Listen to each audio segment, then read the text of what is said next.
Hello guys, welcome to exam prep with Abhi. आज हम लोग पढ़ने वाले हैं यूनिट 2 का second topic which is types of sources of innovation. तो हम लोग आज देखेंगे कि जो इनोवेशन है, सोर्स ऑफ इनोवेशन है, उसके टाइप क्या हैं। तो source of innovation can be categorised into several types including push, pull and analogies. तो इनको 3 टाइप में डिवाइड किया गया है, पुश, पुल और एनालॉजी। एक एक करके देखते हैं कि वो क्या होते हैं। तो सबसे पहले आता है push. Push innovation, also known as technology push, is driven by research and development effort that lead to new discovery और टेक्नोलॉजी। तो इसमें क्या होता है, रिसर्च और डेवलपमेंट होता है। इसको पुश, टेक्नोलॉजी पुश भी बोलते हैं। इसमें रिसर्च और डेवलपमेंट होता है जिससे कि न्यू चीज़ें डिस्कवर की जाती है या न्यू टेक्नोलॉजी डिस्कवर की जाती है। These innovation are introduce to the market even before there is a clear consumer demand. मतलब यहाँ पर क्लियर कंज्यूमर डिमांड नहीं होती है, फिर भी ये चीज़ इंट्रोड्यूस की जाती है मार्केट में। Companies that invest in research and development can create new and innovative products that can give competitive edge। तो ये क्या बोल रहा है कि जो कंपनीज इन्वेस्ट करती हैं अपने रिसर्च और डेवलपमेंट में, वो नए इनोवेटिव प्रोडक्ट को इंट्रोड्यूस करती हैं और एक कॉम्पिटिटिव एज, एक कॉम्पिटिशन देती है बाकी कंपनीज को। फॉर एग्जाम्पल, स्मार्टफोन्स पर developed due to technology push. मतलब यहाँ पे स्मार्टफोन्स है वो टेक्नोलॉजी पुश से डेवलप किए गए हैं। Existing touch screen technology was leveraged to improve the mobile phone market, leading to the development of smartphones with enhanced feature and capabilities। तो टच स्क्रीन जो टेक्नोलॉजी थी वो तो चल ही रही थी, पर यहाँ पर क्या डेवलप किया गया, स्मार्टफोन्स को डेवलप किया गया और उसमें नए फीचर्स और कैपेबिलिटीज़ को इन्हेंस किया गया। This demonstrate how push innovation can drive the development of new products and improve existing ones. तो ये डिस्क्राइब करता है कि कैसे जो पुश इनोवेशन है वो न्यू प्रोडक्ट्स के डेवलपमेंट के लिए इम्पॉर्टेंट है। सेकेंड आता है पुल। तो pull innovation is driven by market forces और customer needs where product ideas are developed in response to demand. इसमें क्या होता है कि जो कस्टमर की नीड होती है उस हिसाब से प्रोडक्ट को डेवलप किया जाता है। Example of pull technology include downloading web pages via web browser और retrieving emails when the user initiate a request. तो इसमें क्या हो रहा है कि यूज़र कुछ रिक्वेस्ट करेगा, उसी बेसिस पे रिस्पॉन्ड मिलेगा उसको। For instance, the development of cameras has been influenced by customer needs for smaller, lightweight and higher performing devices.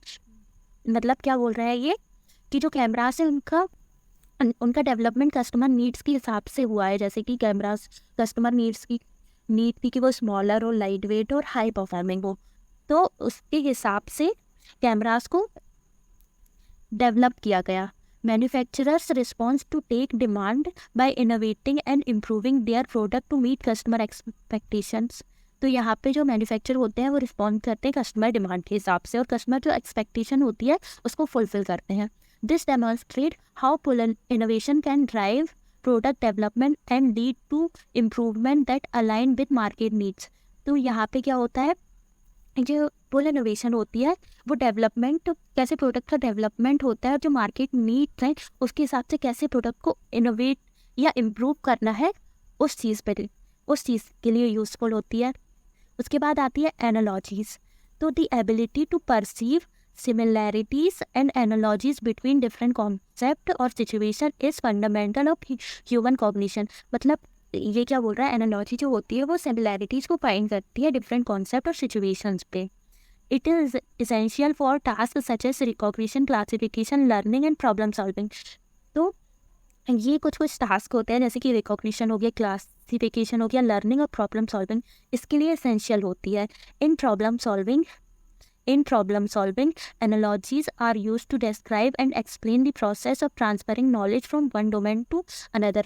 तो प्रॉब्लम सॉल्विंग में क्या होता है कि एनालॉजीज होती हैं वो एक डोमेन से दूसरी डोमेन में कैसे ट्रांसफ़र हो रही होती है, ये डिस्क्राइब करता है।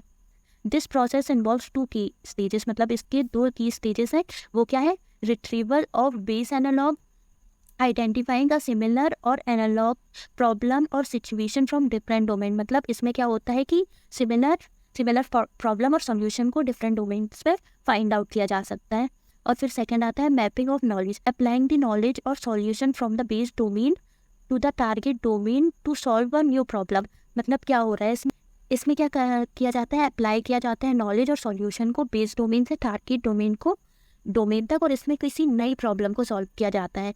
Analogies are powerful tools for creativity and innovation as they allow us to draw upon existing knowledge and apply it to new situations. तो इसमें क्या हो रहा है कि बहुत ज़्यादा पावरफुल और टूल है क्रिएटिविटी और इनोवेशन के लिए, क्योंकि ये एग्जिस्टिंग नॉलेज को नई सिचुएशंस में अप्लाई करने का मौका देता है। This process of analogical transfer helps in finding innovative solution to complex problems by leveraging insight from unrelated fields or domain। मतलब इसमें क्या इनोवेटिव सॉल्यूशन मिलता है, जो अनरिलेटेड फील्ड्स होती हैं या कॉम्प्लेक्स प्रॉब्लम होती हैं, उन चीज़ में भी अच्छा इनोवेटिव सॉल्यूशन मिल सकता है। तो that's all for this video. मिलते हैं नेक्स्ट वीडियो में। Please like, share, comment, subscribe.